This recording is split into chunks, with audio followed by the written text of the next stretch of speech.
Boa noite a todos. Vamos aprender um pouco com Jesus essa noite, com a parábola do mal rico, que está no Evangelho segundo o Espiritismo, capítulo 16. Item 5. Kardec nos traz nesse capítulo a questão de não servir a Deus e a Mamon.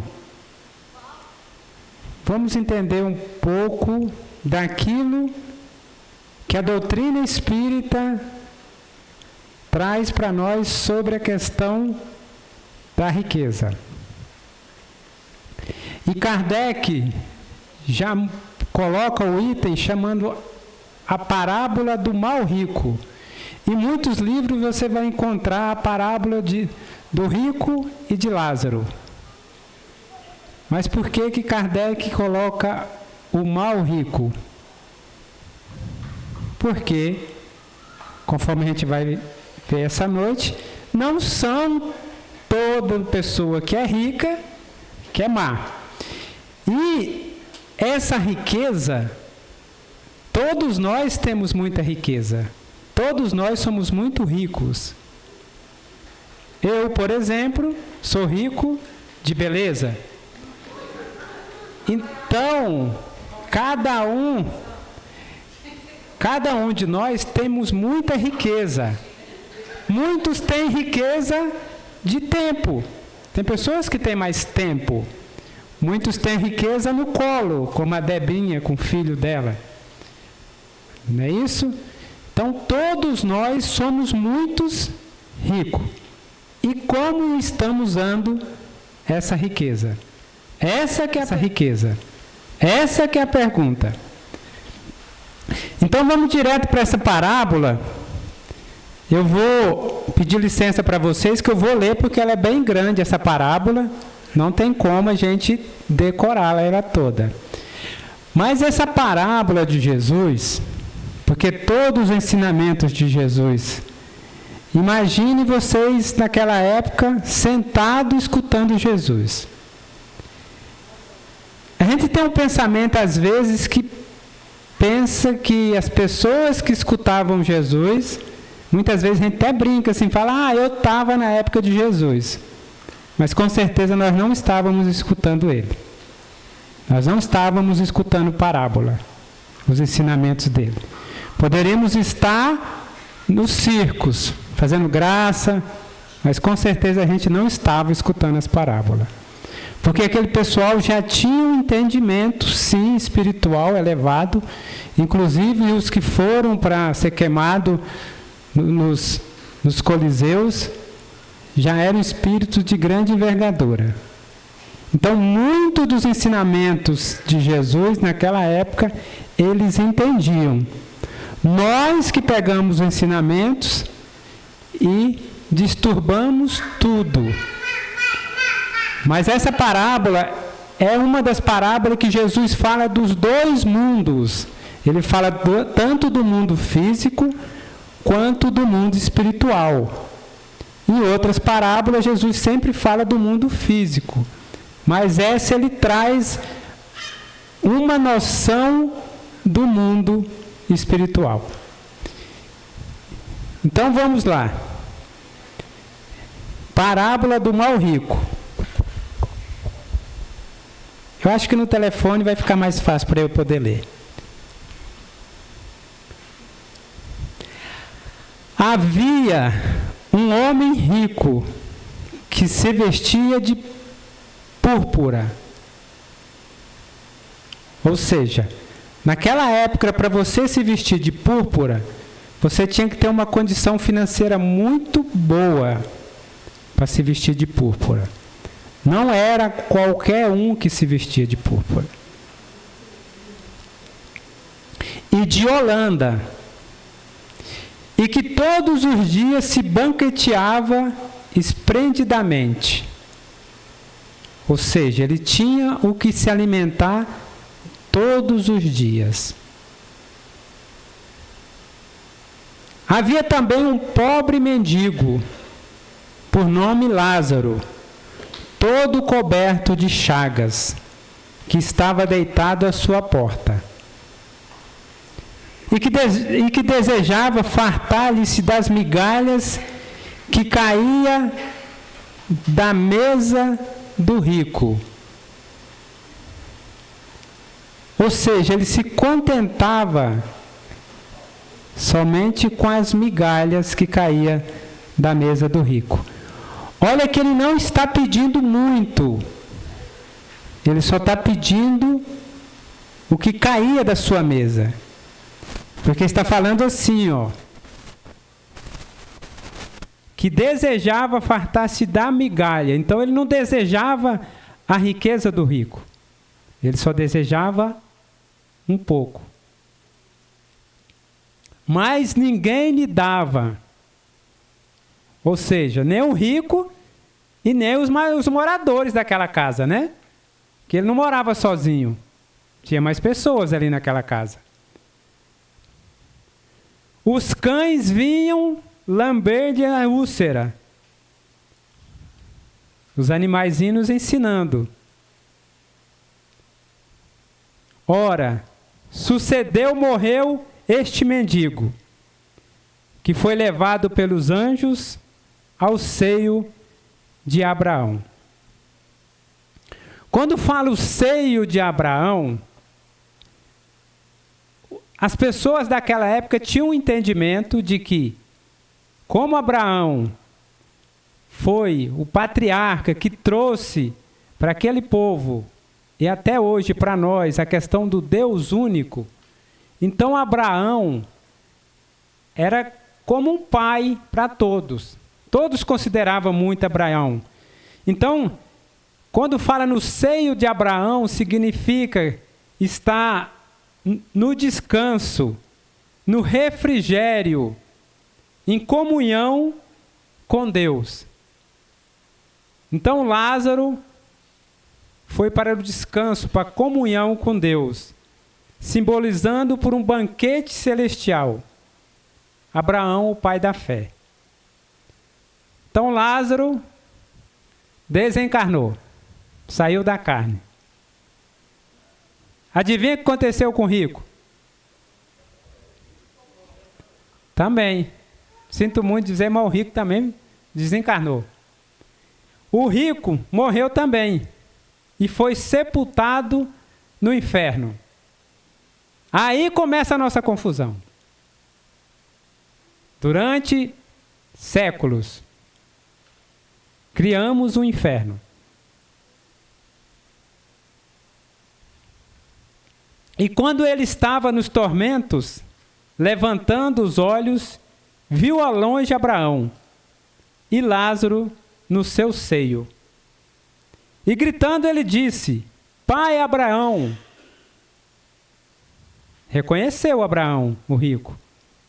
Compadece de mim e manda cá Lázaro, para que molhe em água a ponta do seu dedo, a fim de me refrescar a língua, pois sou atormentado em chamas.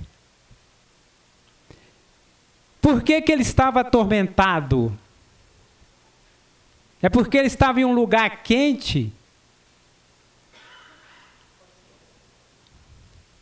Ou seria a sua consciência, que cobrava muito forte dele naquele momento?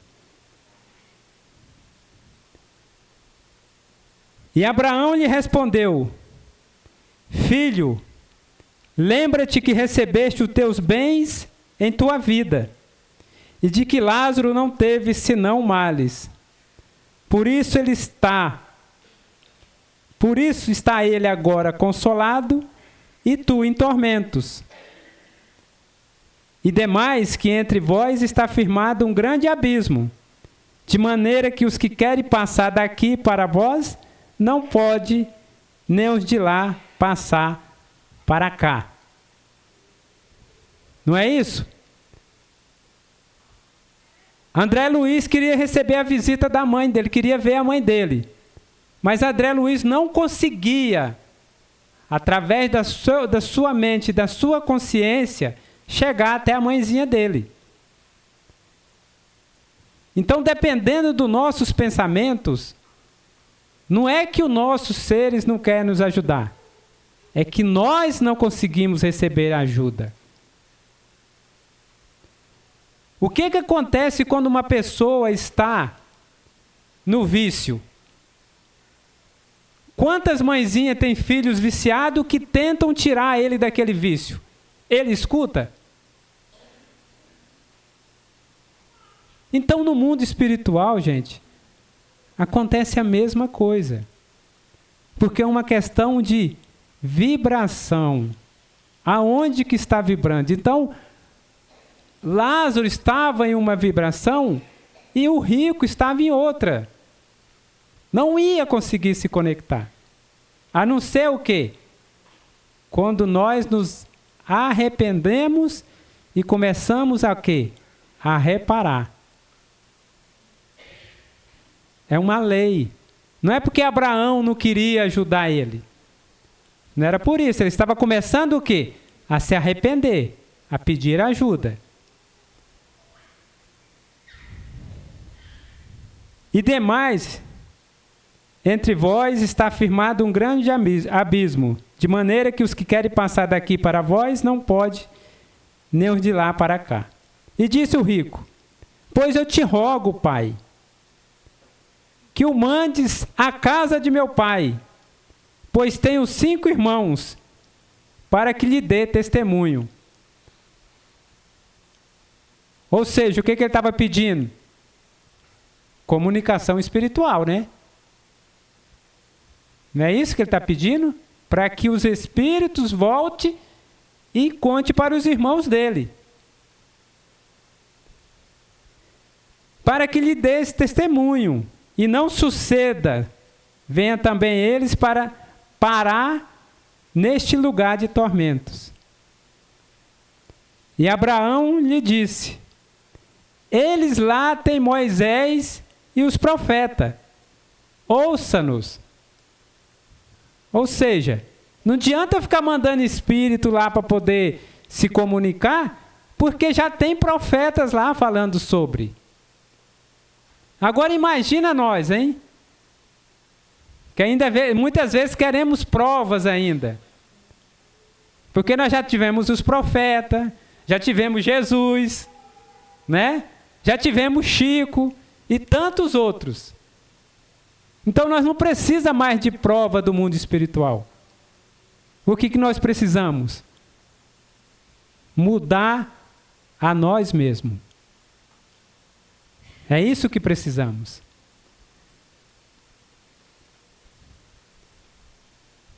Eles têm Moisés e os profetas. Ouça-nos, disse, pois, o rico. Não, pai, Abraão, mas se for a eles algum dos mortos, hão de fazer penitência. Olha ele de novo falando assim, comunicação espiritual, gente. Isso aqui está no Evangelho, parábola de Lucas. Abraão, porém, lhe respondeu: se eles não dão ouvidos a Moisés e aos profetas, tampouco se deixarão persuadir ainda que ressuscite alguns dos mortos. Ressuscitar, no caso, a palavra ressuscitar, levantar dos mortos e chegar e... melhora que senão você vai para o tormento. Então eu trouxe aqui que púrpura era um traje roxo e era associado à nobreza, aos sacerdotes e, claro, à realeza. Holanda era um tecido de linho muito fino. Então a gente vai vendo nessa passagem que tem vários ensinamentos que com a doutrina espírita a gente lê a passagem e fica muito bem esclarecida dessa comunicação entre o mundo físico e o mundo material. E que ali está a questão da lei de causa e efeito que tanto nós falamos. Lázaro, ele veio com a prova e a expiação da pobreza. Não fala ali que Lázaro ficava se lamentando e reclamando da sua existência, né? O rico, porém, ele tinha oportunidade todos os tempos de fazer o quê? De ajudar o próximo. Porque a questão da prova da riqueza não está em você ter vindo rico. O que você está fazendo com essa riqueza? E essa riqueza, como eu disse, pode ser várias, pode ser riqueza de tempo. Eu brinquei, pode ser a riqueza da beleza. Então, todos nós, pode ser a riqueza de eu saber me comunicar bem, escrever. Então, tem vários talentos, como Jesus nos disse na parábola dos talentos, que podemos utilizar para quê? Para o bem do próximo. Mas se eu uso o meu talento para aquela pessoa que tem facilidade de comunicar, para poder ofender os outros, eu estou usando bem os meus talentos? Então, quando ele está trazendo uma riqueza, ele está trazendo isso para nós. Mas para não ficar falando que só tem essa parte, eu fui pedir ajuda lá no livro dos Espíritos, para nós entender essa questão seio de Abraão, porque que o Lázaro estava em um local e o mal rico em outro. Por que essa distância? Por que essa dificuldade dele chegar lá?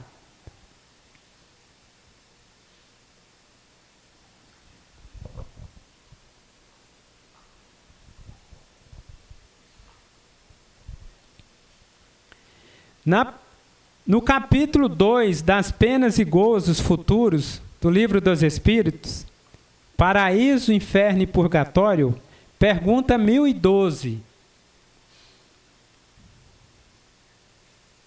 Kardec faz a seguinte pergunta: haverá no universo lugares circunscritos para as penas e gozos dos espíritos, segundo os seus merecimentos? Então, será que o rico estava em um local circunscrito? Aí eles dizem assim, que tem uma pergunta anterior. Já respondemos essa pergunta. As penas e os gozos são inerentes ao grau de perfeição do espírito. Cada um tira de si mesmo o princípio de sua felicidade ou de sua desgraça. E como eles estão por toda parte, nenhum lugar circunscrito ou fechado existe especialmente destinado a uma ou outra coisa. Quanto aos encarnados, esses... Estou falando para nós agora, hein, gente? Aproveitar essa oportunidade que estamos aqui encarnados. Quanto aos encarnados, esses são mais ou menos felizes ou infelizes, conforme e mais ou menos adiantado ao mundo que habita. Então, se estamos na Terra, vamos passar o quê? Por turbulência, não tem jeito. Se nós for para outro mundo, vai ser mais tranquilo. Aí Kardec continua, porque Kardec é insistente. De acordo, então, com o que vindes dizer, o inferno e o paraíso não existem, tal como os homens imaginam? São simples alegorias. Por toda parte há espíritos ditosos e inditosos. Entretanto, conforme também já dissemos, os espíritos de uma mesma ordem se reúnem por simpatia, mas pode reunir-se por onde queira, quando são perfeitos. Então Lázaro estava junto com Abraão, por quê?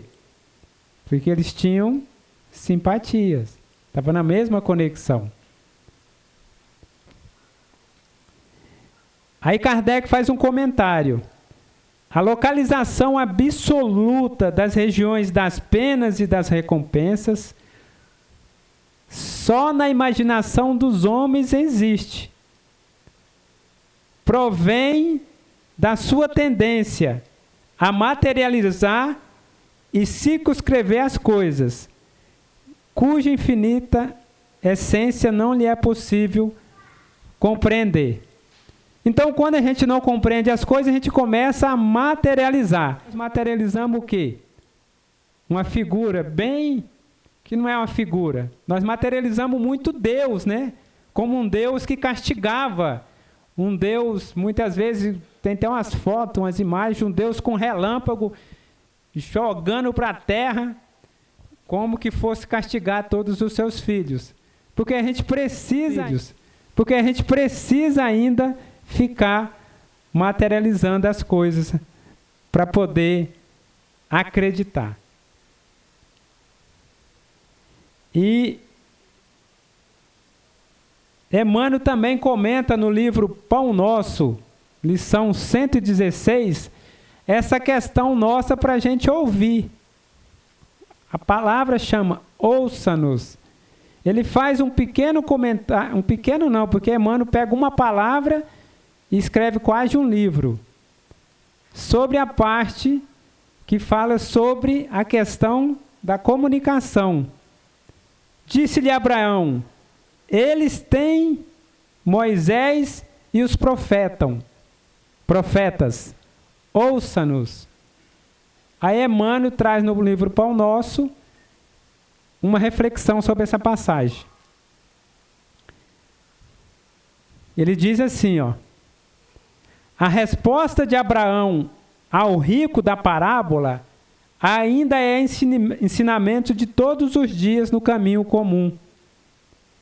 Inúmeras pessoas se aproximam das fontes da revelação espiritual, entretanto não conseguem a libertação dos laços egoísticos, de modo que vejam e ouçam qual lhe convém. Ou seja, muitas vezes nós procuramos a casa espírita,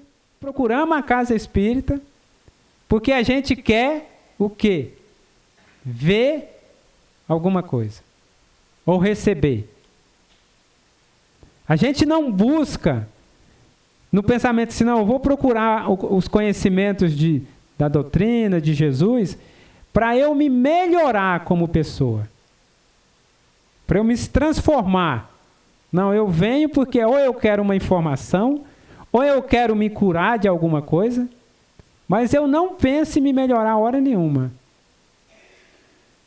Ou senão eu venho porque eu sou curioso, ou senão eu venho porque estou com medo, ou senão eu venho porque estou com uma dor.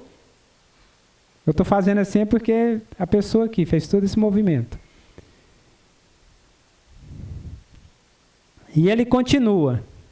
Alguns chegam ao disparate de se desviares da senda, alegando tais motivos. Para esses, o fenômeno e a revelação no espiritismo evangélico são simples conjuntos de verdades, porque nada obtiveram de parentes mortos em consecutivos anos de observação. Isso, porém, não passa de contrassenso. Ou seja, eu começo a ir para casa, não recebi nenhuma informação dos meus parentes que, não, vou embora. Né? Eu sempre gosto de contar uma história que eu tenho Agora ele parou, mas às vezes ele ia lá em casa e falava, eu não acredito nesse negócio de desencarnação, comunicação de espírito, não, porque eu nunca vi ninguém pegar e vir cá e falar como que é de lá. Aí eu falava, não, você nunca viu? Não, nunca vi não. Então vem cá. Aí tem uma estante lá cheia de livros. Eu falo, qual desses livros você quer ler? Tem muita informação do lado de lá. Mas você realmente está preparado? Você quer ouvir? Ou você só quer ter razão? Porque muitas vezes a gente só busca querer ter a razão.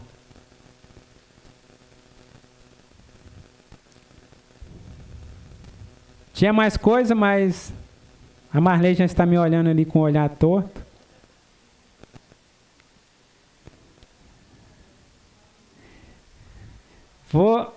Vou trazer só mais uma lição aqui de Emmanuel que fala sobre a questão do dinheiro, que é muito interessante. Porque é outra coisa, que a gente passou muito tempo, tipo assim, que o dinheiro, né, porque a gente pegou algumas parábolas, aquela lá que não entra no reino do céu, um rico não passa no reino da agulha, não entra no reino do céu, então a gente, não quero ser rico, não. Estudando o dinheiro, Emmanuel, não é a autoridade que solapa a elevação da alma, é o abuso do poder. Ou seja, não é eu ter autoridade que vai me ferrar a minha encarnação. É quando eu uso mal esse poder. É quando eu uso mal o quê? Os meus talentos, aquilo que Deus me deu. Não é a inteligência que destila o veneno intelectual. Então, se eu nasci com um pouco mais de inteligência, não é isso que vai fazer eu cair. Mas o que vai fazer eu cair? É a maldade com que a mobilizamos. Para que eu estou usando a minha inteligência? Não é o tesouro verbalístico que abre ferida naqueles que nos ouvem. É o modo que arremessamos o estilete da palavra. Agora chegou essa parte, é a minha, que eu falei lá no início. Não é a beleza da forma que gera o véu do desencanto. É a vaidade com que a malparatamos no desequilíbrio. Então, ser bonito é uma bênção. Mas como que eu utilizo? Agora, falando sério, tem uma mulher que eu acho muito bonita, minha esposa não está aqui. Eu acho muito linda a Gisele Bündchen.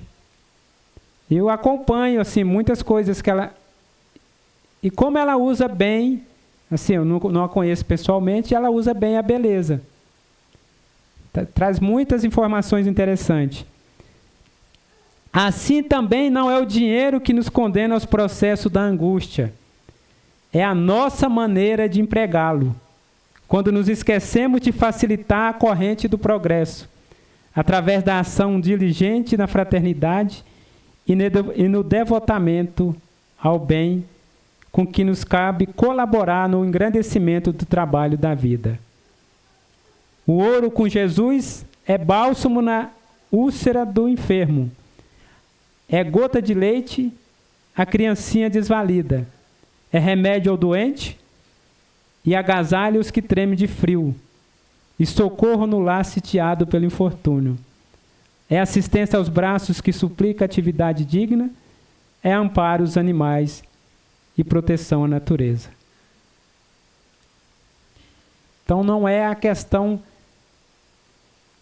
de Lázaro e do mal rico, de ter um vindo numa situação e o outro na outra. É como foi utilizado isso. Essa é a diferença. Como estamos utilizando os nossos talentos. E que Jesus, o nosso mestre e amigo, nos abençoe e que possamos buscar sempre nas parábolas de Jesus e sempre que a gente vir para a casa espírita, pensar o que eu vou aprender com Jesus. Como que eu vou me tornar um ser humano melhor, um irmão de Jesus melhor. E que Deus nos abençoe a todos.